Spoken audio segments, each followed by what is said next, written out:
தமிழக தேர்தல் வாக்கு எண்ணிக்கை 2016 அரியணை யாருக்கு சிறப்பு நேரலைக்கு மீண்டும் வரவேற்கிறோம். ஆங்காங்கே களத்திலிருந்தும் தளத்திலிருந்தும் நம்முடைய செய்தியாளர்கள் முன்னணி விவரங்களை தர இருக்கின்றனர். அது மட்டுமின்றி இன்று தமிழகம் மட்டுமின்றி மற்ற மாநிலங்களுக்கும் தேர்தல் நடைபெற்ற அதனுடைய வாக்கு எண்ணிக்கை இன்று நடைபெற்றிருக்கிறது. தமிழகம் மட்டுமின்றி புதுச்சேரி, மேற்கு வங்கம், அசாம் மற்றும் கேரளா உள்ளிட்ட மாநிலங்களுக்குமான வாக்கு எண்ணிக்கை இன்று நடைபெற இருக்கிறது. அது தொடர்பான கூடுதல் விவரங்களை தருவதற்காக நம்முடைய செய்தி தளத்திலிருந்து நம்முடைய செய்தியாளர் தேவேந்திரன் இணைய இருக்கிறார். அவரிடம் பேசுவதற்கு முன்னதாக, அந்த தகவல்களை அவரிடமிருந்து பெற்றுக்கொள்வதற்கு முன்னதாக நம்முடைய அரங்கத்திற்கு சிறப்பு விருந்தினர்கள் இணைந்திருக்கிறார்கள். திமுகவை சேர்ந்த திரு ஜெயராஜ் மற்றும் அதிமுகவை சேர்ந்த திரு ஆவடிக்குமார் இணைந்திருக்கிறார்கள். தொடர்ந்து ஆவடிக்குமாரிடம் பேசலாம்.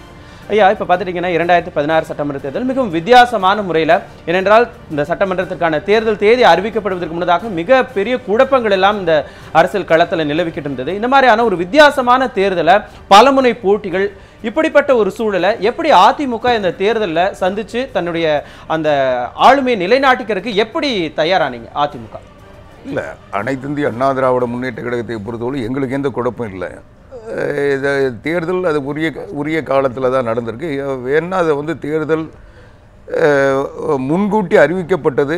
அதனால் கடைசி நேரத்தில் எங்களுடைய பணிகள் முடக்கப்பட்டதுன்னா அரசாங்கத்தை செயல்பட விடாமல் ஒரு தேக்கத்தை உருவாக்குவதற்கு காரணமாக இருந்திருக்கும். இன்னும் சொன்ன போனால் ஃப்ளட்டு வெள்ள நிவாரண நிதியெல்லாம் கொடுத்துக்கிட்டு இருந்த நிதியை கூட கொடுக்க விடாமல் தடுத்து நிறுத்தினாங்க.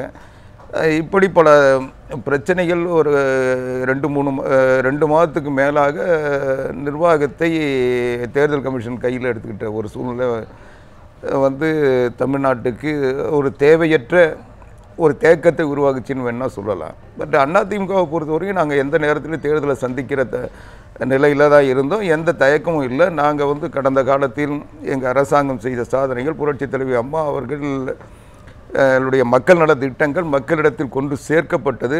அதனால் மக்கள் இந்த அரசாங்கத்தின் மீது முழுமையான நம்பிக்கை வைத்திருந்தார்கள். புரட்சித் தலைவி அம்மா அவர்களுடைய நல்லாட்சி தொடர வேண்டும் என்ற எதிர்பார்ப்பு மக்களிடத்தில் இருந்தது. அதனால் எங்களுக்கு எந்தவித குழப்பமும் இல்லை. நாங்கள் அதனால தான் எந்த கட்சியும் நாங்கள் எதிர்பார்க்காமல், எந்த கட்சியோடு எந்தவித பேச்சுவார்த்தை நடத்தாமல் நேரடியாக தேர்தல் களத்துக்கு நாங்கள் வர முடிஞ்சது. எங்களுடைய எதிர்பார்ப்பு நிச்சயம் நிறைவேறும். கண்டிப்பா தேர்தல் களத்திற்கு தன்னை எப்படி அதிமுக தயார்படுத்திக் கொண்டது அப்படிங்கிற தொடர்பாக பேசுனீங்க. தொடர்ந்து தமிழகத்தை போன்று மற்ற மாநிலங்களுக்குமான தேர்தல் முடிவுகள் இன்று அறிவிக்கப்பட இருக்கின்றன. அது தொடர்பான நேரலையை இனி தேவேந்திரன் தொடர்பா சிறப்பு விருந்தினரோடு. நன்றி மனோஜ். தமிழகம் மட்டுமல்லாது இன்றைய மக்கள் தீர்ப்பை மக்களே அறிந்து கொள்ளும் வகையில் 5 மாநிலங்களுக்கும் இன்றைய தேர்தல் முடிவுகள் வெளியிடப்பட இருக்கின்றன. தமிழகத்தைப் போலவே பெரிய மாநிலமான மேற்கு வங்கத்தின் தேர்தல் முடிவுகளும், அசாம் மாநிலத்தின் தேர்தல் முடிவுகளும், கேரளாவின் தேர்தல் முடிவுகளும், புதுச்சேரியின் தேர்தல் முடிவுகளும் இன்று வெளியிடப்பட இருக்கின்றது. இந்த மற்ற மாநிலங்களினுடைய தேர்தல் முடிவுகளை எல்லாம் நாம் இந்த அரங்கிலே இருந்து அலச இருக்கின்றோம். நம்மோடு சிறப்பு விருந்தினர் திரு தீக்கதிர் பொறுப்பாசிரியர் குமரேசன் அவர்கள் நம்மோடு இணைந்திருக்கிறார். உங்களோடு இணைந்தமைக்கு மிக்க மகிழ்ச்சி. 5 மாநில தேர்தல் முடிவுகள் இந்தியாவின் மிகப்பெரிய ஒரு தேர்தல் என்றே சொல்லலாம். இந்த ஆண்டினுடைய மிகப்பெரிய தேர்தல் என்றே சொல்லலாம். ஒரு பொது தேர்தலுக்கு பிறகு, நாடாளுமன்ற பொது தேர்தலுக்கு பிறகு இந்தியா சந்திக்கக்கூடிய மிகப்பெரிய தேர்தல். 3 மிகப்பெரிய மாநிலங்கள், தமிழகம், மேற்கு வங்கம், அசாம், அதோடு கேரளாவும் புதுச்சேரியும். இந்த மாநிலங்களினுடைய தேர்தல் முடிவுகள் என்பது இந்திய அரசியலில் எத்தகைய தாக்கத்தை ஏற்படுத்த இருக்கிறது? அது மாநில தேர்தலுக்கும் நாடாளுமன்ற தேர்தலுக்கும் எப்பொழுதுமே வேறுபாடு இருந்து வந்திருக்கிறது.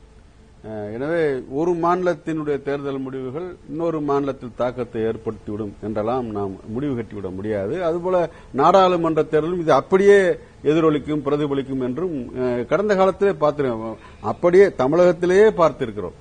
நாடாளுமன்ற தேர்தலில் ஒரு கட்சிக்கு வாக்களித்திருப்பார்கள், ஆட்சிக்கு கொண்டிருப்பார்கள். அப்படியே சட்டமன்ற தேர்தலில் அந்த கட்சியை கவிழ்த்தி இருப்பார்கள். இதுதான்.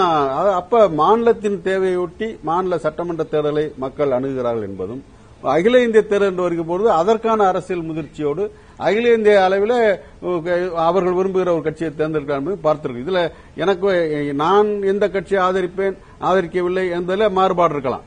ஆனா அவர்களுடைய நான் ஆதரிக்கிற கட்சிக்கு மக்கள் ஆதரவு அளிக்காமல் கூட போயிருக்கலாம், அது வேறு. ஆனால் அவர்கள் ஒரு குறிப்பிட்ட அரசியல் முடிவோடு தான் அகில இந்திய தேர்தலையும் மாநில தேர்தலையும் அணுகிறார் என்பதுதான் கடந்த கால வரலாறும் நிரூபித்திருக்கிறது. இந்த தேர்தலை பொறுத்த வரைக்கும் குறிப்பாக நீங்க சொன்னீங்க ஒரு தேசிய முக்கியத்துவம் என்று எதனால் வருது என்றால் 5 மாநிலங்கள் சம்பந்தப்பட்டு விட்டதால் வருகிறது.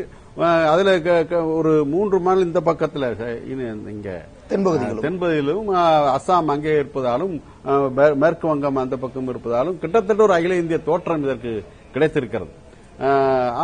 ஒட்டுமொத்தத்தில் பார்த்தீர்கள் என்றால் இந்த மாநிலங்களில் ஏற்படக்கூடிய தேர்தல் முடிவுகள் என்பவை தொடர்ச்சியான அரசியல் கள போராட்டங்களுக்கு, தொடர்ச்சியான அரசியல் பிரச்சாரங்களுக்கு வழிவகுக்கும், உதவியாக இருக்கும் என்று நான் பார்க்கிறேன். நிச்சயமா ஐயா. அதே போல அடுத்த ஆண்டு நடைபெற இருக்கக்கூடிய குடியரசுத் தலைவர் தேர்தலுக்கும் இது முக்கியத்துவம் வாய்ந்தது. காரணம், மாநிலங்களவை தேர்தல் இன்னும் சற்று நாட்களில் அது வர இருக்கின்றது. இந்த நிலையில் இந்த மாநிலங்களினுடைய தேர்தல் என்பது மிக முக்கியத்துவம் வாய்ந்ததாக இருக்கும் என்றும் எதிர்பார்க்கப்படுகிறது. அத்தோடு மார்க்சிஸ்டுகளுக்கு முக்கியமான மாநிலங்கள் மேற்கு வங்கமும் கேரளாவிலும் இந்த தேர்தல் நடக்கின்றது. அதன் முடிவுகள் வெளிவர இருக்கின்றது. இது இடது முன்னணிக்கு எந்த அளவிற்கு முக்கியத்துவம் வாய்ந்ததாக இருக்கும் என்றும் பேசியிருக்கின்றோம். முன்னதாக தமிழகத்தின் நிலவரங்கள் குறித்து இனி மனோஜ் தொடருவார். நன்றி தேவேந்திரன். தொடர்ந்து நம்முடைய சிறப்பு விருந்தினர்கள் திமுகவை சேர்ந்த திரு ஜெயராஜ் மற்றும் அதிமுகவை சேர்ந்த திரு ஆவடிக்குமார் இணைந்திருக்கின்றனர். திரு ஜெயராஜ், இந்த 2016 சட்டமன்ற தேர்தலில் திமுகவினுடைய அந்த கூட்டணி அப்படிங்கிறது தேர்தல் தேதி அறிவிக்கப்படுவதற்கு முன்னதாகவே பல கட்சிகளும் கூட்டணிக்காக இழுபறியில் காத்து கொண்டிருந்த நிலையில் திமுக காங்கிரஸோடு முதலில் கூட்டணி சேர்ந்தது. அதற்கு பிறகு மற்ற கட்சிகளுடன் கூட்டணி சேரும் பொழுது பல்வேறு சச்சரவுகள் ஏற்பட்டிருக்கின்றன, பல்வேறு குழப்பங்கள் ஏற்பட்டது. அதனால சோசியல் மீடியாக்கள்ல டாப் ட்ரெண்டிங்ல போய்கிட்டு இருக்கக்கூடிய அந்த பேசக்கூடிய விஷயங்கள் எல்லாம் நிகழ்ந்தது. இதையெல்லாம் எப்படி நீங்கள் எதிர்கொண்டு வந்தீங்க? அதை கொஞ்சம் சுருக்கமா சொல்லுங்க. இல்லை, தேர்தல் கூட்டணி என்பது கூட்டணி வைத்து தேர்தலை சந்திக்க வேண்டும் என்று திராவிட முன்னேற்ற கழகம் முடிவெடுக்கிறது. அந்த முடிவின் பேரில் எல்லா கட்சிக்கும், குறிப்பாக எங்களை ஆதரிக்க வேண்டும் என்று நினைக்கிற அல்லது இன்றைக்கு ஆளும் கட்சியாக இருக்கிற அதிமுகவை எதிர்த்து நின்று களத்தில் அரசியல் செய்கிற கட்சிகளை எங்கள் தலைவர் கலைஞர் கூட்டணிக்கு அழைத்தார். பல பேரை நேரடியாக பெயர் சொல்லியே அந்த கட்சிகளை அழைத்தார். இப்போ சில பேர் பேசினார்கள், சில கட்சி தலைவர்கள் வரவில்லை என்பது நிதர்சனமான உண்மை. அதனால் எங்களுடைய வெற்றியோ எங்களுடைய வெற்றி அதனால் சிறிதளவும் பாதிக்கப்படாது என்பதுதான் இன்றைக்கு களத்தினுடைய நிலவரம். கூட்டணிக்கு ஒரு கட்சி அழைப்பது என்பது ஜனநாயக கடமை. நாங்கள் இன்னைக்கு ஓகே, நீங்க சொல்றது ஓகே. அன்று இருந்த நிலவரப்படி திமுகவோட இந்த கட்சிகள் எல்லாம், குறிப்பிட்ட கட்சிகள் எல்லாம் இழந்ததால் கண்டிப்பாக அதிமுகவிற்கு அது ஒரு பெரும் பின்னடைவாக கருதப்படும் அப்படின்னு சொல்லி பலரும் பேசிக் கொண்டிருந்தாங்களே. அதுதான் நம்பர்ஸ். நீங்க சொல்றது எப்படின்னு கேட்டீங்கன்னா நம்பர்ஸ் தான். இப்ப தேர்தல் முடிவுகளை தீர்மானிக்க போவதே அந்த வாக்கு எண்ணிக்கை, வாக்கு சதவீதம் தான். அதிமுகவுக்கு இருக்கிற வாக்கு சதவீதத்தை மீட் அவுட் பண்ண வேண்டும் என்று சொன்னால், கடந்த தேர்தலை கணக்கிட்டு பார்த்து மீட் அவுட் செய்ய வேண்டும் என்று சொன்னால் அதற்கு ஒரு கூட்டணி தேவை என்று தலைவர் கலைஞர் முடிவெடுத்தார். இன்றைக்கு எங்களிடம் இருக்கிற இந்த கூட்டணி, நீங்க மனிதநேய மக்கள் இந்த வாக்கு சதவீதம் ஒவ்வொரு தேர்தலும் வித்தியாசப்படும். அது தொடர்பாக நம்ம தொடர்ந்து பேசலாம். ஒரு சிறிய இடைவேளைக்கு பிறகு நாம் தொடர்ந்து பேசலாம்.